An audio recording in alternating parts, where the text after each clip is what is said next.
1,000 plus faculty, 600 plus PhD, industry-driven skilling. KL, deemed to be university.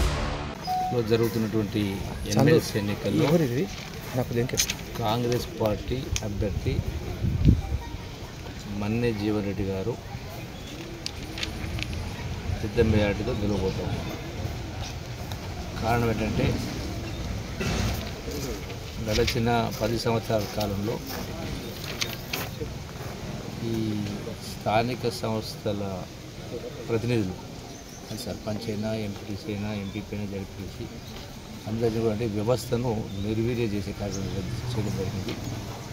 అట్లాగే కాస్తో కూస్తో వాళ్ళు పనులు చేస్తే సంవత్సరాల తరబడి అయినా కూడా వాళ్ళు బిల్లు రాకపోవడం, అధికారులు ఇవ్వకపోవడం, నిధులు ఇవ్వకపోవడం, కనీస గౌరవ మర్యాదలు ఇవ్వకపోవడం కారణంగా ఒకటి.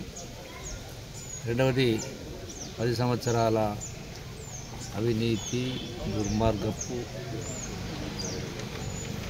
పరిపాలన కారణంగా చెప్పినటువంటి 10 సంవత్సరాల క్రితం తెలంగాణ ఉద్యమ సందర్భంలో 2014 ఎన్నికల సందర్భంలో చెప్పినటువంటి హామీలు నెరవేర్చకపోవడం, నిరంకుశ పాలన, అప్రజాస్వామిక పాలన కారణంగా ఆనాడు ఉన్నటువంటి ప్రగతి భవన్కు ఎంట్రీ లేదు, సెక్రటేరియట్లో ఏ రోజు కాలు పెట్టని కారణంగా అంటే మొత్తం వ్యవస్థను నిర్వీర్యం చేసి రాష్ట్రాన్ని అధోగతి పాచేసి అప్పుల ఊబిలో ముంచినటువంటి ప్రభుత్వానికి బుద్ధి చెప్పాలని మొన్న ఎట్లయితే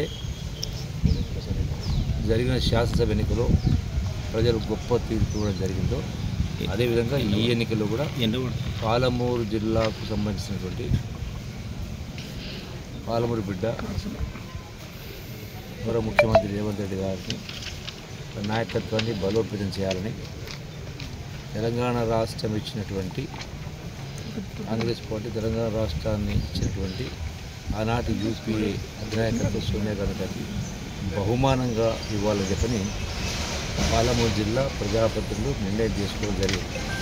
సో దానికి అనుగుణంగానే అందుకనే పెద్ద మేరకు గెలవబోతున్నారు. Thank you. మరిన్ని వీడియోస్ కోసం ఛానల్ సబ్స్క్రైబ్ చేయండి, లేటెస్ట్ అప్డేట్స్ కోసం వాట్సాప్ ఛానల్ ఫాలో చేయండి అండ్ లింక్ డిస్క్రిప్షన్ లో ఉంది.